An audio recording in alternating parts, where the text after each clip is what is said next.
अस्सलाम वालेकुम।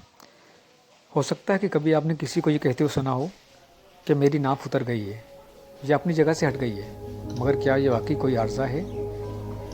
एलोपैथी या दीगर में दर हकीकत नाप का अपनी जगह से हट जाना या इसके मुतल्लिक किसी किस्म का कोई जिक्र नहीं है। ताहम ये भी दुरुस्त है कि यह मसला लाहक हो सकता है और उसकी वजह आमतौर पर भारी वज़न उठाना, मामूल से हटकर सख्त मेहनत और खाना न खाना हो सकता है। आमतौर पर इसकी अलामत पेट में दर्द, कब्ज़, मैदे के मसाइल, खाने की ख्वाहिश ख़त्म हो जाना वगैरह हो सकती है। लेकिन सवाल ये है कि नाप उतरने की तशख़ीस कैसे की जाए? तो इसका बहुत आसान हल है। अगर आपको लगता है कि आपकी नाप उतर गई है तो आप सुबह नाश्ते से पहले अंगूठे को नाप पर रखें। अगर वहाँ वाइब्रेशन या धड़कन का एहसास हो तो नाप अपनी जगह पर मौजूद है।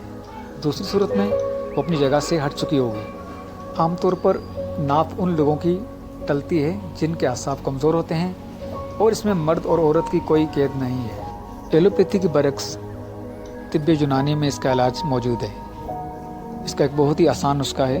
एक बूटी जिसे नक चिकनी कहते हैं, वो आप किसी पंसार की दुकान से लें और उसके हम वज़न पुराना गुड़ लेकर और दोनों को कूट कर चने बराबर गोली बना लें। सिर्फ एक गोली आपने मरीज़ को खिलानी है, जिसके कुछ देर बाद पेट में पेचिश हो जाएगी और इजाबत खुल के होगी और इसके नतीजे में तकलीफ़ से निजात मिल जाएगी।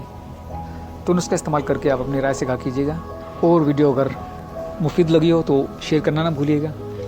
अगली वीडियो में फिर मिलेंगे। इजाज़त दीजिए। अल्लाह हाफ़िज़।